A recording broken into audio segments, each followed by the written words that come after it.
going to be taking us through. Okay, so the first screen is about me, then a slight introduction, and then we're going to be defining what sustainable development is, and then what's the significance. Why should we even have a set of goals globally that we're working towards? Why do I have to? Why does Nigeria have to align with another country, or say the United States or the United Kingdom, to achieve some set of goals, basically?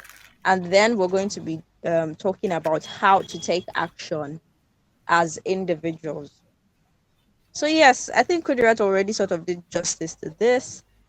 My name is Zainab ADEROUNMU. I'm a Lagosian from Lagos, Nigeria. I'm a communications expert, the Lagos State Youth Ambassador, and I'm a global change maker.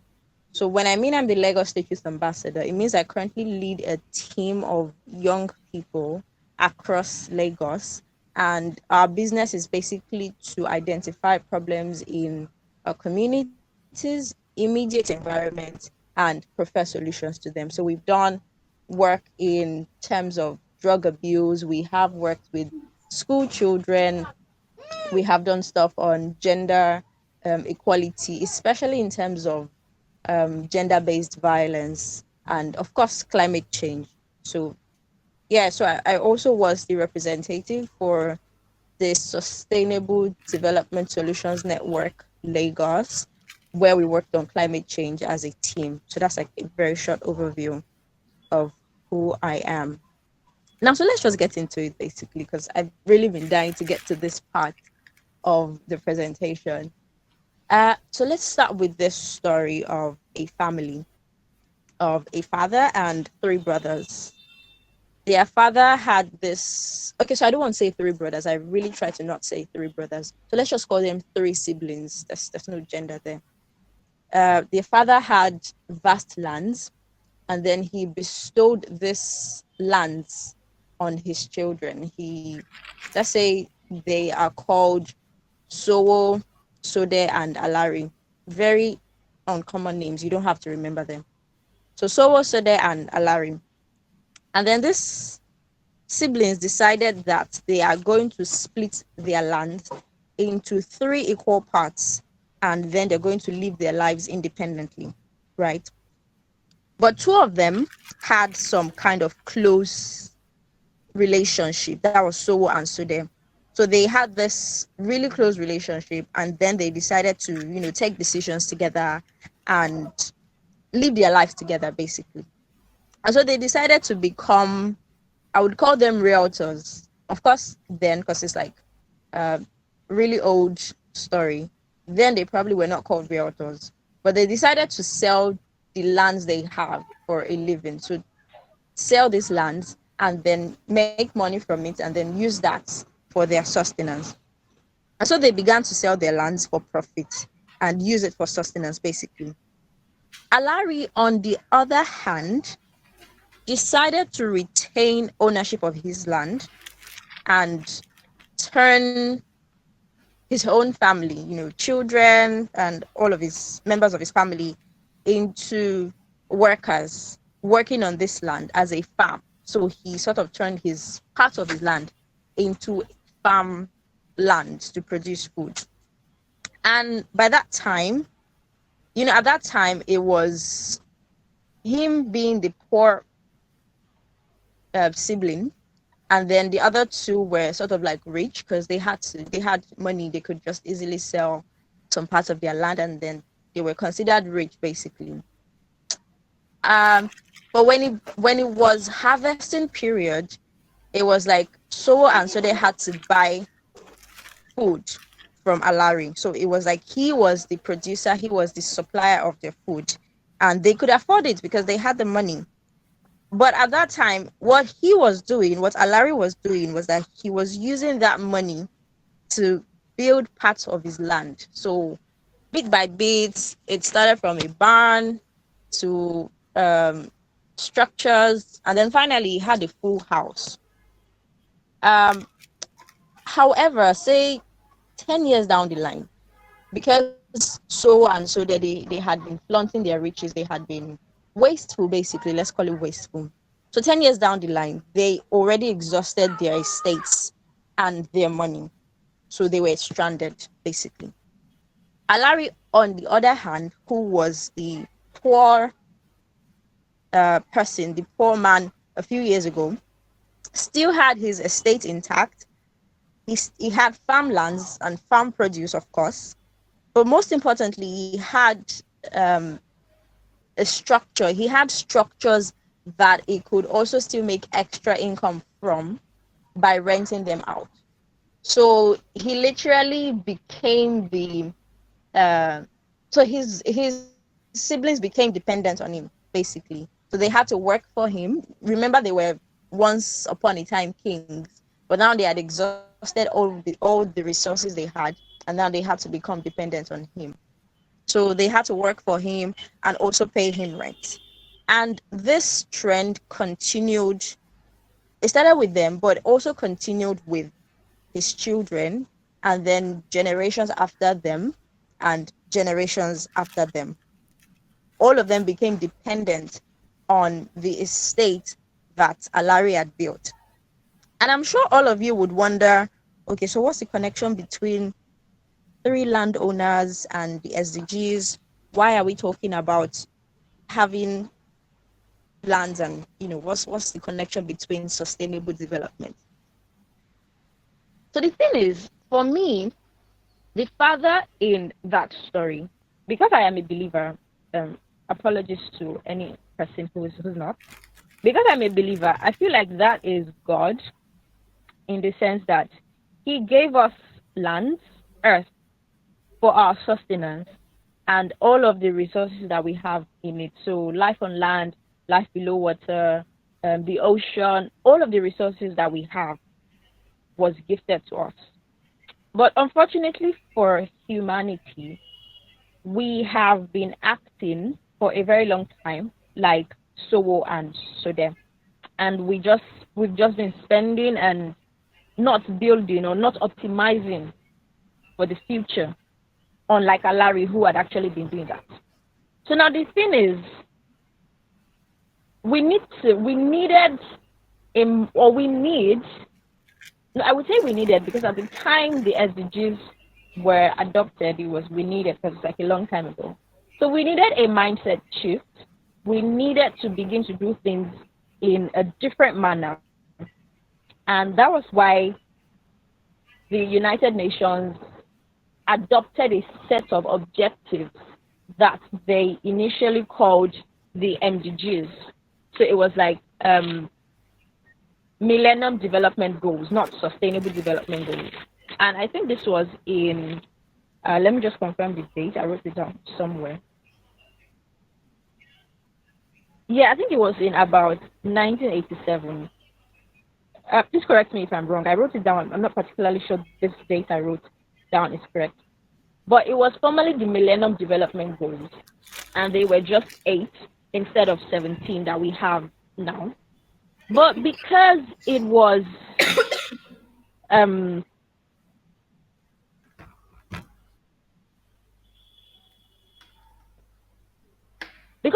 not very holistic, basically, those goals were still not addressing all of the issues that related to us. It was not, it was limited in scope. Let me put it that way. It was limited in scope, and it only focused on specific aspects of development. So it was not holistic. And so that's why they decided to sort of upgrade those Millennium Development Goals, which were 8 in number, to not another set, they just expanded. It was only expanded to 17. And they were called Sustainable Development Goals, or Global Goals, if you please. And so it was defined, sustainable development was defined as development that meets the needs of the present without compromising the ability of future generations to meet their own needs. I'm going to take that again, just so that it sinks. Development that meets the needs of the present without compromising the ability of future generations to meet their own needs.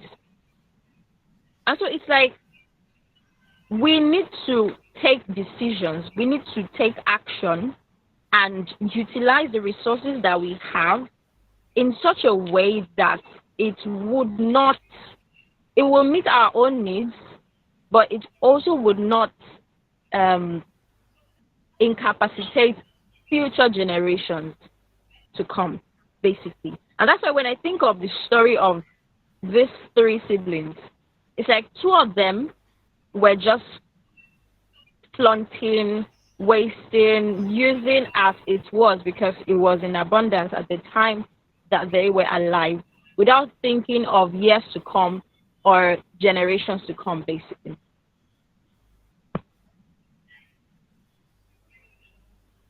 Yeah, oh, okay, so the definition was even here, but I already sort of went through it.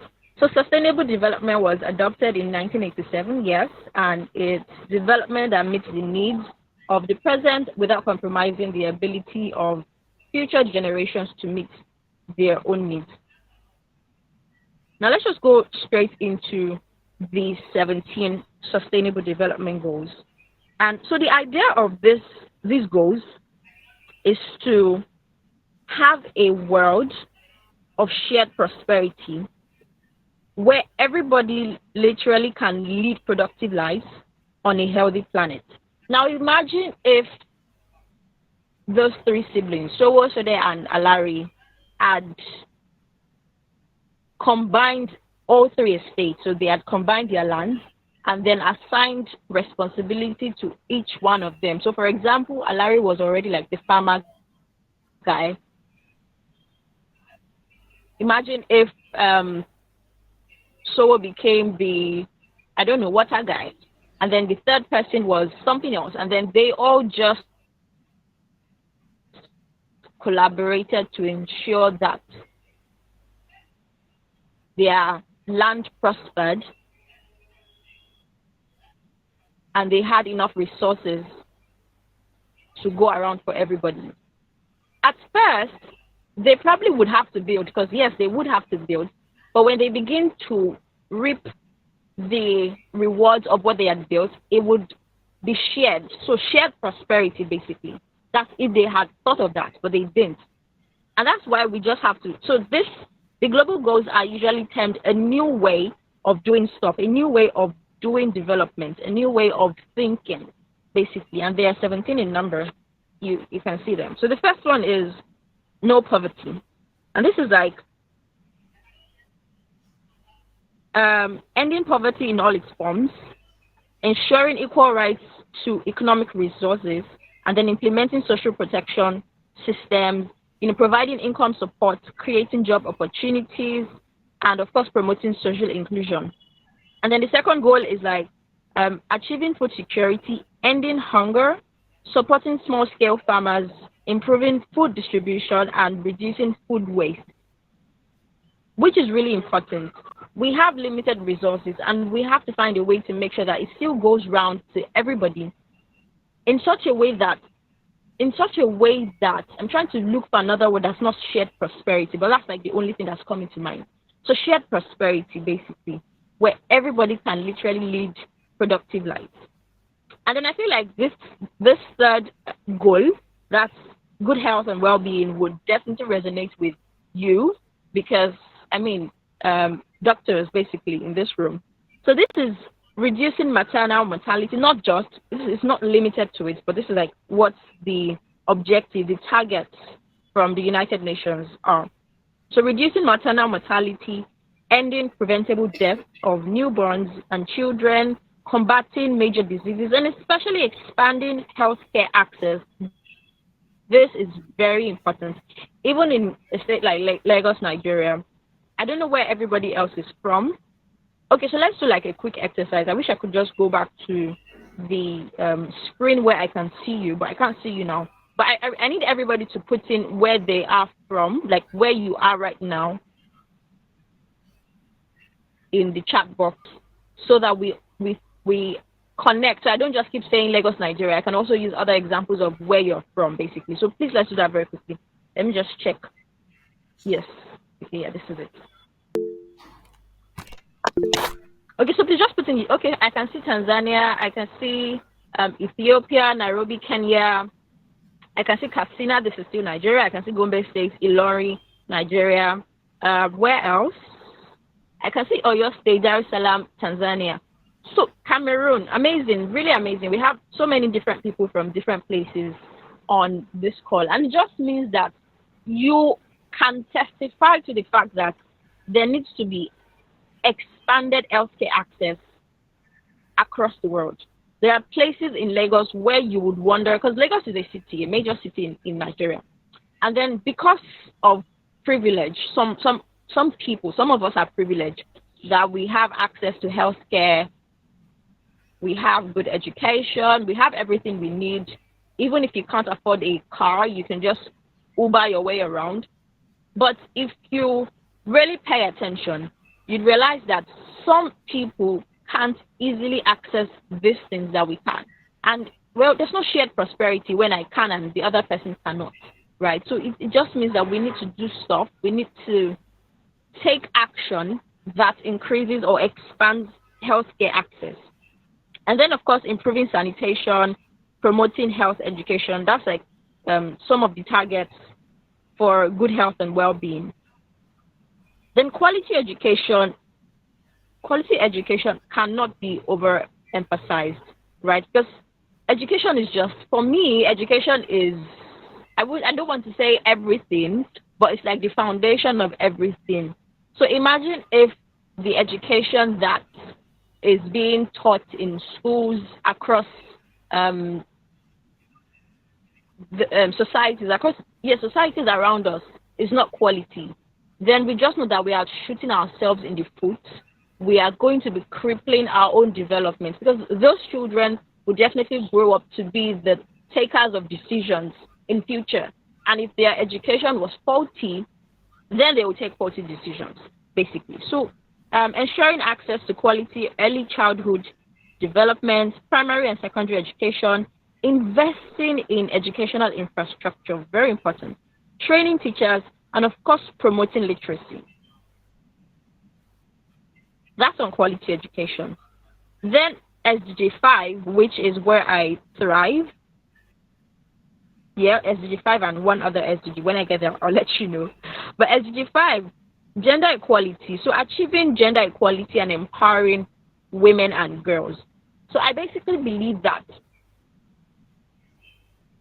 if women are not empowered, then we have a disempowered world, because we are at least biologically, we are at the helm of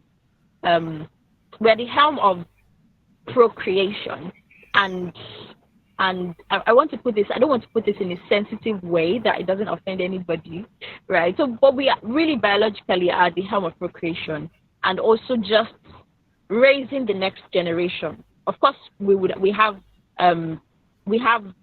certain modalities to that, definitely, but raising the next generation. So I feel like if a woman is not empowered, then the next set of people that she's rearing, the next set of people that she's raising, will definitely also be disempowered. There's a breakage, there's a gap here. Let me call it that. Empowering all women and girls,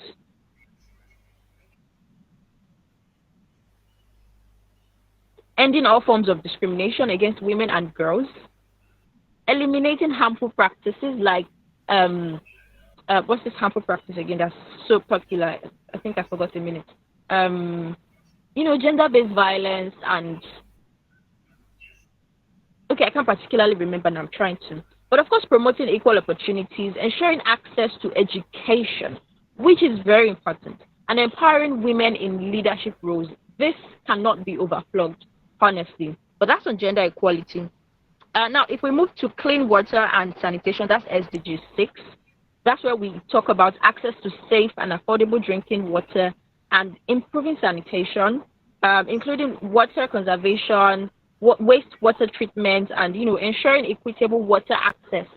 On the hierarchy of needs, on Abraham Maslow's hierarchy of needs, it's like food, water, and security. If you have food and there's no water, it's incomplete. And that's like the basic foundation of human needs. So how can we talk about a shared prosperity? How can we talk about everybody leading productive lives peacefully on a healthy planet if we cannot talk about healthy and clean water? So that's like the place of SDG 6. Then when we talk about SDG 7, this is investing in renewable energy sources, improving energy infrastructure, and promoting energy conservation. And of course, expanding access to electricity, which is very important in this century.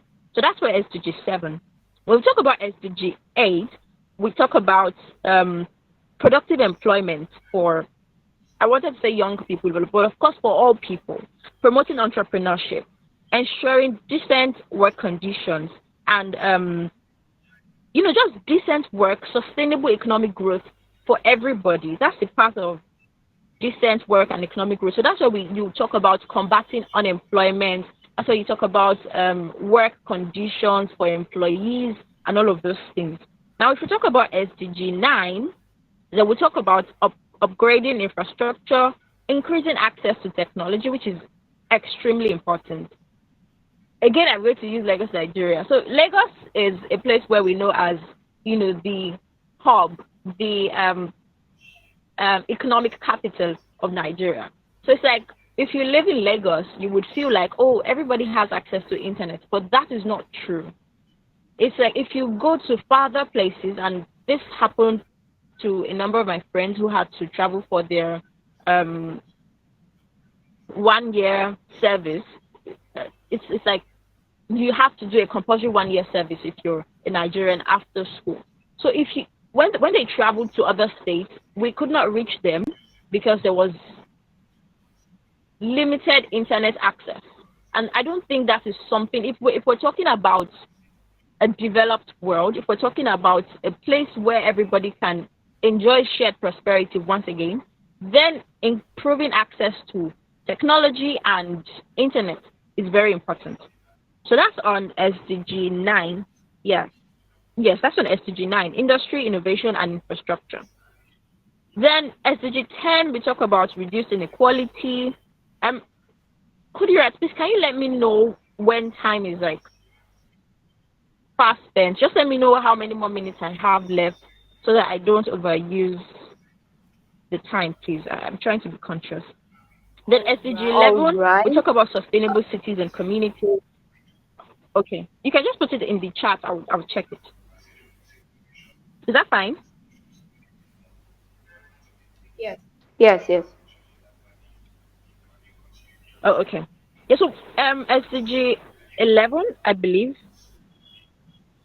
Yeah, so we talk about access to affordable housing, um, urban transportation, and not just urban transportation, but sustainable transportation in such a way that it reduces energy consumption and the impact on climate change, right? And then we talk about SDG 12, so responsible consumption. This is where we talk about reducing food waste, promoting responsible consumption, recycling, eco-friendly production processes.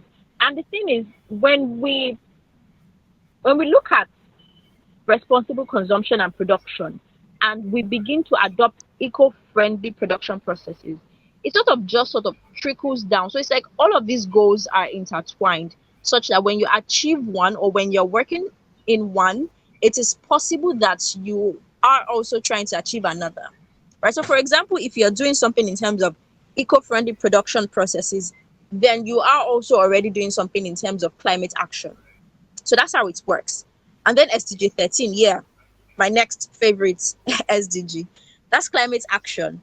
So reducing greenhouse gas emissions, transitioning to renewable energy, which is very important, implementing climate adaptation strategies, um, implementing climate or incorporating climate policies, so climate friendly policies, which is very important, and of course promoting education on climate change. So I personally believe that climate education is something that should be taught in basic education curriculum. So it's something that we should begin to learn about even in school. So we do I don't because I mean I heard about climate change in the university and was just me doing my personal research.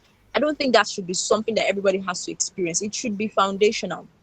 So that's on climate education.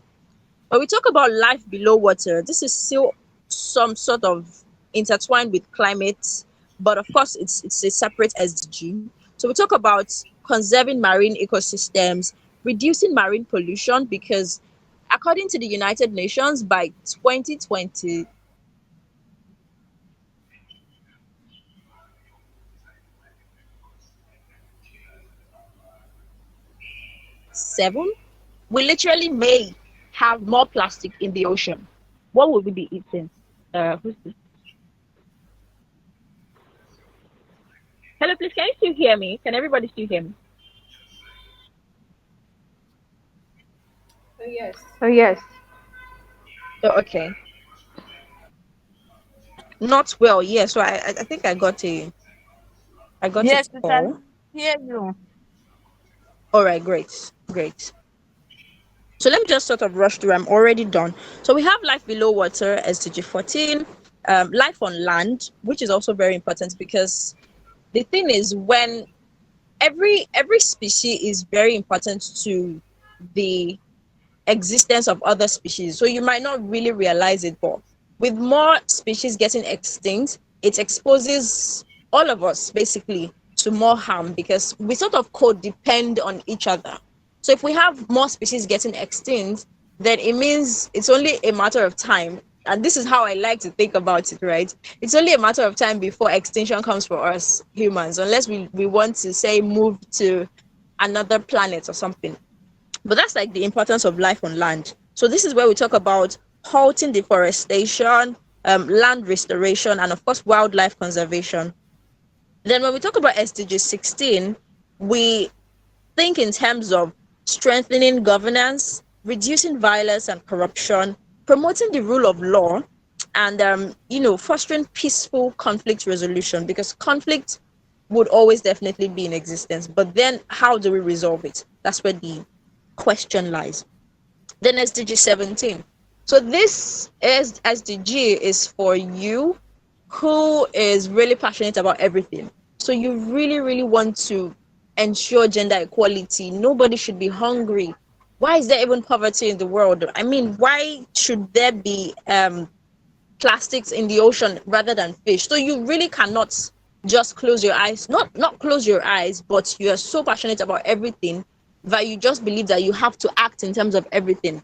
So SDG 17 is partnerships for the goals.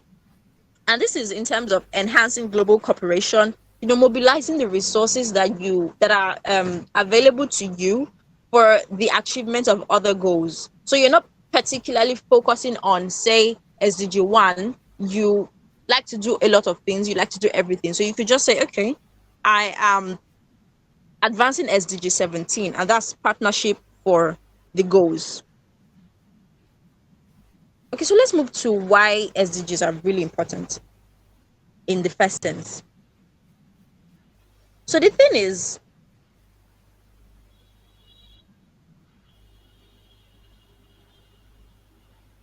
hello, can everybody still hear me?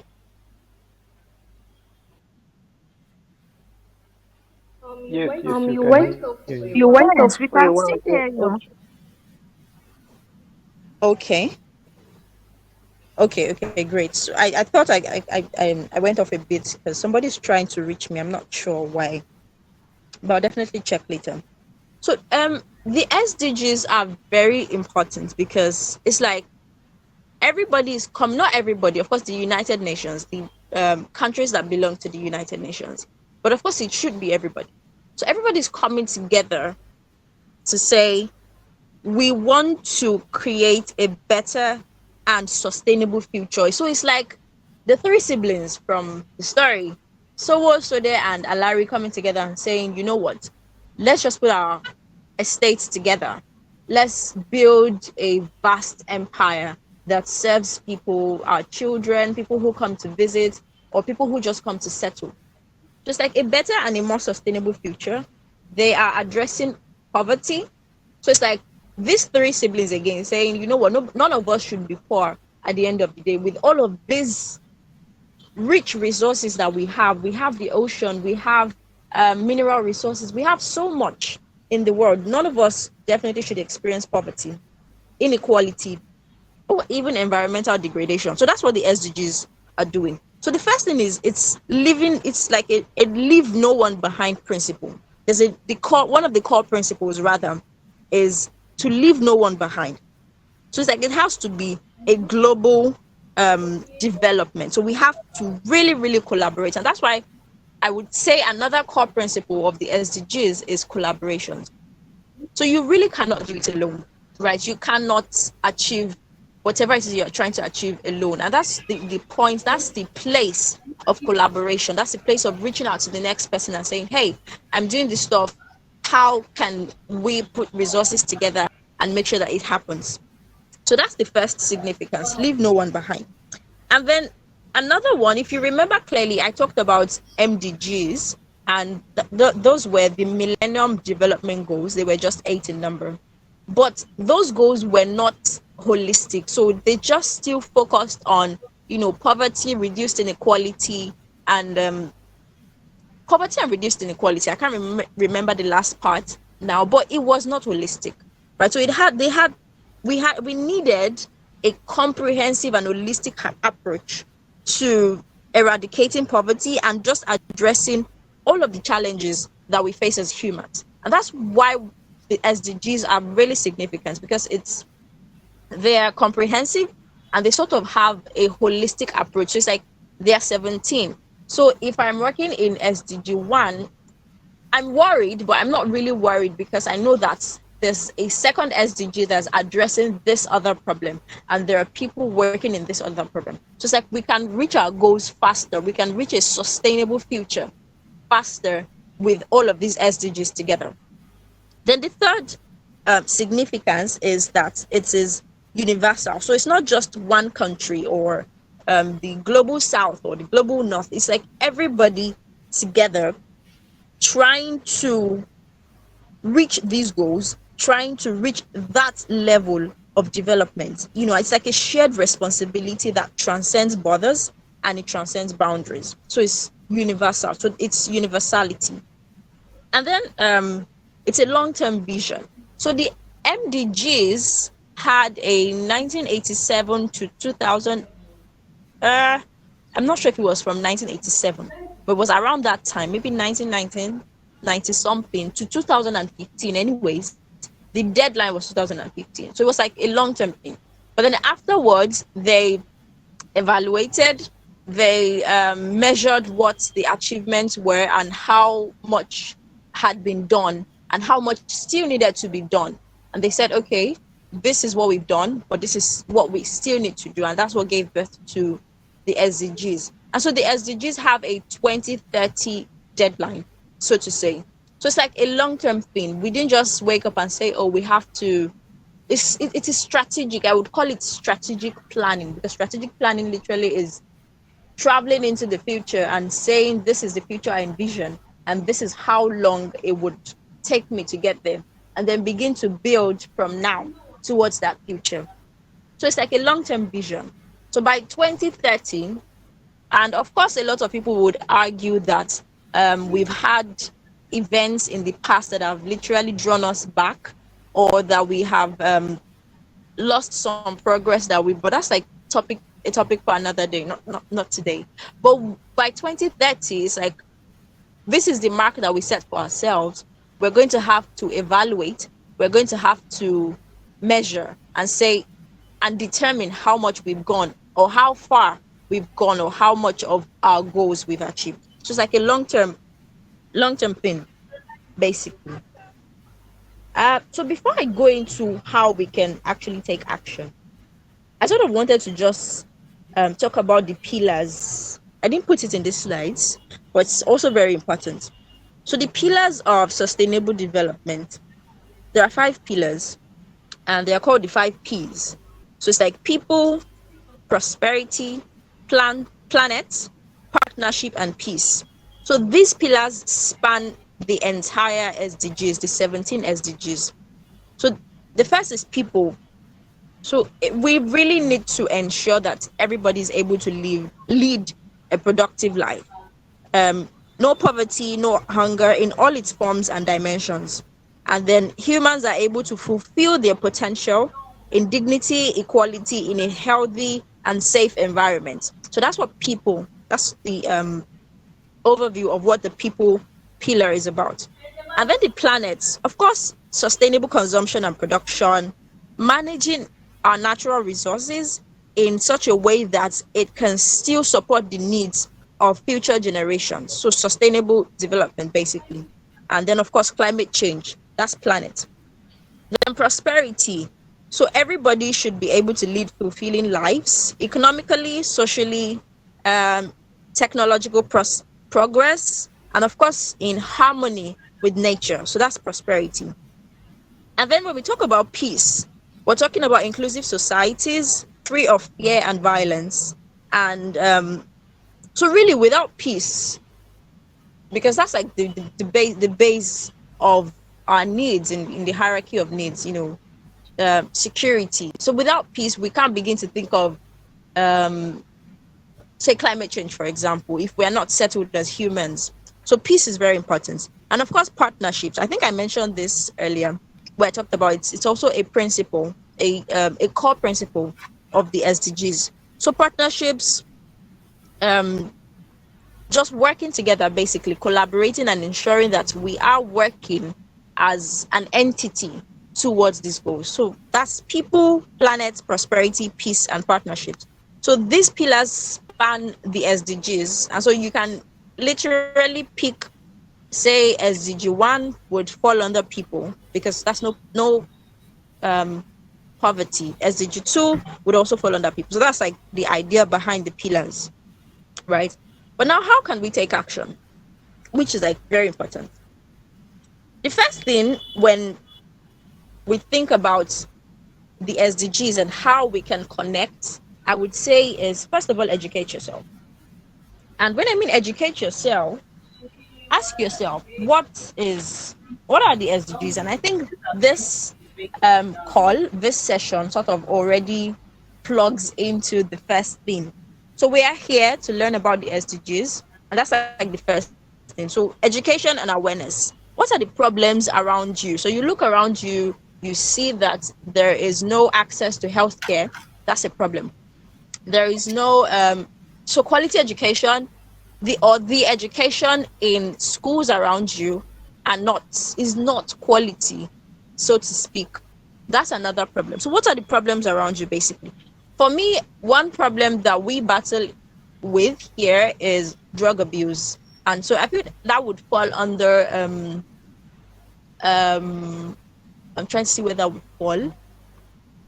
Yeah, health. I think SDG 3, basically. But that's like a problem that we also face. So what are the problems around you? What are the SDGs? How do you key into them? How do you fit into the grand scheme of things? That's number one.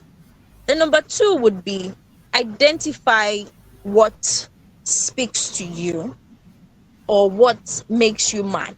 So when I mean what makes you mad, what gets you angry? For example, I cannot stand a situation where a female is being denied an opportunity or not just an opportunity, maybe she's being treated in a particular way wrongly just because she's female. I just cannot. It aggravates me. So you want to pay attention to what speaks to you, what aggravates you, and of course what appeals to you. I think I read that's like what speaks to you. And then what do you do best? So for example, I get angry that this happens. What do I do best? I am a communications person, a public speaker.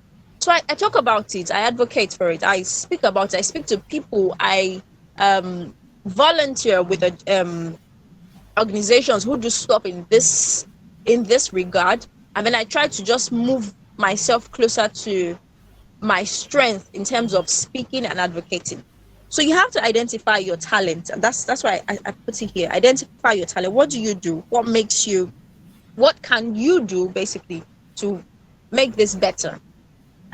Also identify sources you can plug into. And when I mean sources you can plug into, I'm talking about organizations who are already doing stuff in this regard, or people who are already doing stuff in this regard, so that you can volunteer, or you can just basically collaborate with them on what it is that they are doing and help them achieve that goal. So I feel like a lot of people feel like you need to start your own thing in order to be seen that you're actually trying to achieve the SDGs. So I don't personally subscribe to that. You don't necessarily have to start your own thing. Sorry, just a moment. Yeah, so you don't necessarily have to start your own thing. Of course, if you want to, if that's like really what needs to be done, then definitely start your own thing. But most times, I feel like you just can reach out to an organization and volunteer with them to advance that goal. So that's an option. And then another thing I would say is, okay, yeah, so that's why I put it here, build something. So identify sources you can plug into, sources you can volunteer with, or if you need to build your own social entrepreneurship stuff, then you should build it. If you need to build your own organization, then you should build it. So that's why I put it here, build something. I think I have more. Oh, okay, yeah, so use your voice for advocacy, spread awareness, teach other people, like what I'm doing right now. So find opportunities to teach and educate other people on what it is. So in the Sustainable Development Solutions Network, the SDGs advocates, what we did, or an aspect of what we had to do, was find a school. So it was called Own a School, basically. So we had to find a school around us and reach out to the principal or whoever was in charge of the school and book dates where we can come to educate the pupils, because it's like basic education. So the pupils on SDGs, what they can begin to do now as children to advance the SDGs and to prefer solutions to problems around them. So it's like we're still teaching them the SDGs, but we had to really come down to their level and make them really understand that, yes, there are problems, but no, you are not too small to contribute. Right? So that's one of the things you could do. Use your voice, advocate, engage policymakers. Is somebody trying to Hello. say something? Hello, mom. Hello, mom. Yeah, You're way like more like you've used so much so time much and time even and extra even time. extra time. So, So, Oh wow. and I and didn't I want to didn't want to interrupt because interrupt I because myself I am really, myself am really really, enjoying really enjoying it. Like it's a lot. it's Okay, a so lot. this, I think Yeah. this is the last slide. Don't worry, this is the last slide. Okay. I'm Okay. already Okay. yeah. Thank you.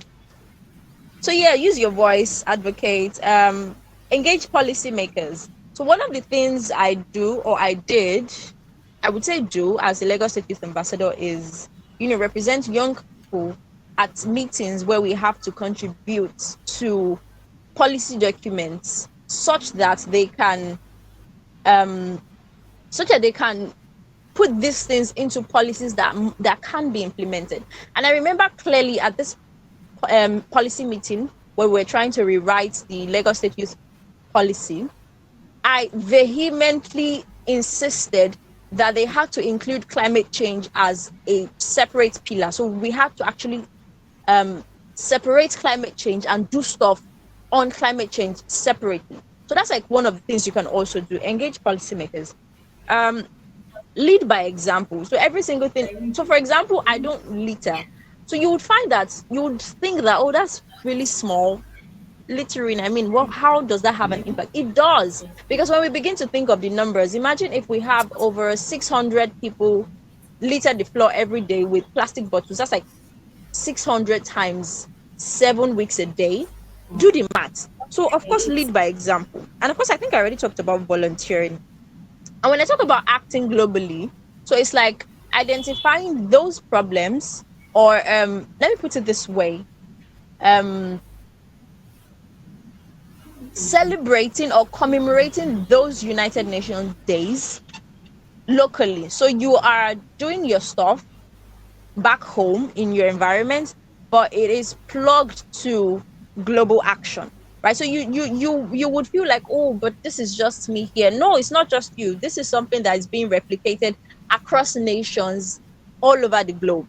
So, and I like to use this maxim: if you think that you are too small to make an impact, think of the mosquito.